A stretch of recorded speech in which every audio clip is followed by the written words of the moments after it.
위험천만 윤석열 정권의 신북풍몰이 규탄한다. 히틀러 같은 전쟁 광이나 할 법한 제안을 집권 여당의 국회의원이 하고 정부의 안보 책임자가 흔쾌히 동의하는 것이 정상입니까? 정권의 이익을 위해서라면 국민의 생명쯤이야 아무렇지도 않게 희생할 수 있다는 소시오패스적인 발상에 소름이 끼칩니다.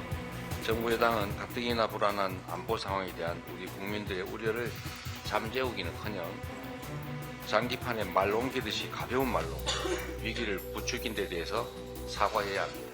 그리고 국민의힘은 한겨우원 제명이라고 하는 강력한 조치에 참여하시기 바랍니다.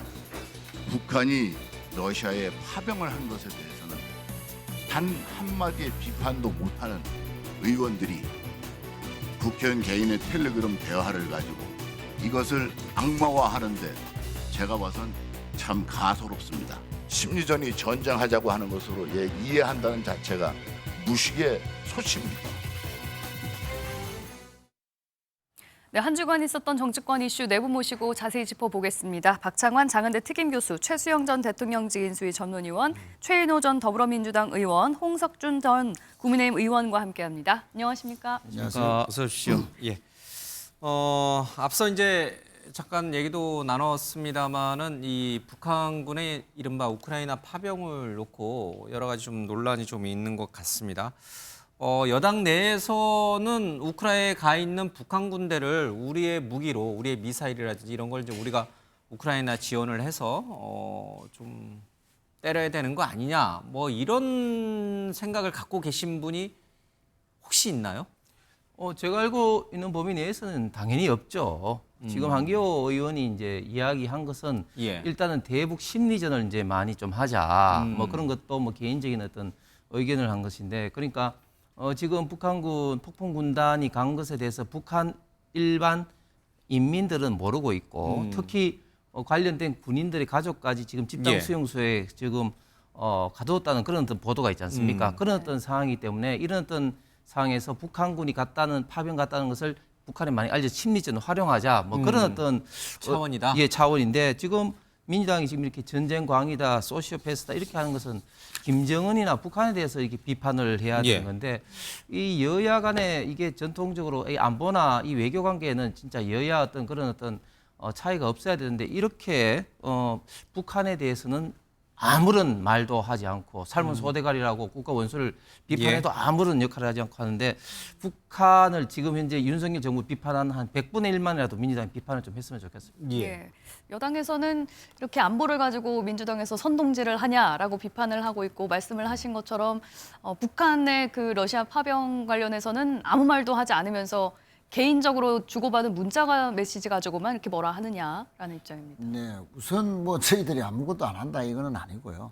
지금 국회 차원에서 북한군의 러시아 파병 이 문제에 대한 규탄, 결의안을 실무적으로 저희들이 준비를 하고 있습니다. 예. 아직 내진 않았지만 그렇죠. 준비하고 있다. 준비하고 있고 곧 아마 결의안이 채택될 것으로 보고요. 예. 그 문제를 우리 민주당이 주도하고 있다는 말씀을 드리고, 아무리 개인 간의 대화가 노출이 돼서 막 그냥 넘어가자는 식으로 예. 이렇게 입장을 갖고 있는데, 정부 입장이 아니다는 그 한마디로 이건 넘어갈 수 없는 문제다. 왜냐하면 이역만리에 떨어져 있는 다른 나라 전쟁에 예. 우리 군이 참전할 수도 있다. 또는 뭐 심리전이라는 표현을 했지만 그런 식으로 개입을 한다는 이것은 왜 우리가 그 러시아 우크라이나 전쟁에 참전을 하는 식으로 해야 되는지, 오히려 우리가 안보 불안이 안 그래도 지금 오물풍선이라든지 또 대통령 용산에까지 좀 떨어지는 삐라가 뭐 이런 또 안보 위험이 노출되고 있고, 또 무인기가 평양에서 또 발견되어서 누가 보냈는지는 아직 확인이 안 됐습니다만 긴장이 고조되고 있는 가운데에 그 나라 러시아 우크라이나까지 우리가 참전해야 되느냐라는 우려.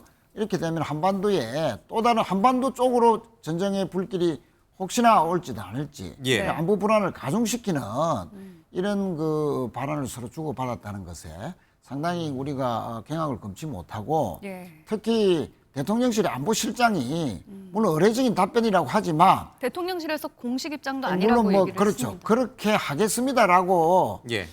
그렇게 동조하는 듯한 그런 발언을 한 것은 그건 안보실장으로서 정말로 해서는 안 되는 답변 아니냐. 그래서 알겠습니다. 엄중한 조치가 좀 필요하다. 예. 저희들은 그렇게 생각합니다. 지금 대통령실이나 여당 내에서 또 현 국방부도 그러니까 우크라이나 젤렌스키 대통령이 늘 지금 굉장히 우리한테 원하는 거는 한국에 뛰어난 살상 무기를 지원해 달라는 거거든요. 그러니까 공격용 무기를 달라는 거거든요.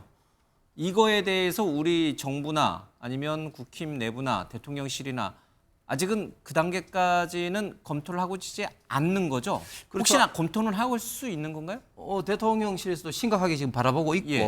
지금 북한 파병의 있던 역할에 따라서 판단하겠다고 이야기를 했지 않습니까? 우크라이나 같은 경우 가장 바라는 게 일단 155mm 포탄이라든지 예. 직접적으로 지금 현재 전장에서 쓸 수 있는 어떤 소모품 쪽인데 예. 그런데 우리가 이제 사실 우리 그 최 의원께서 지금 참전 자꾸 이야기하시는데 뭐 참전 어떤 그런 어떤 가능성은 현재까지는 제로고 지금 예. 현재 결국은 국제 사회에서 지금 대한민국에 바라는 것은 이런 어떤 무기의 어떤 직접적인 어떤 공급인데 그런 어떤 문제에 대해서는 대통령실도 앞으로 북한군하고 연동하겠다 이런 어떤 뜻을 지금 표명을 했습니다. 그런데 예.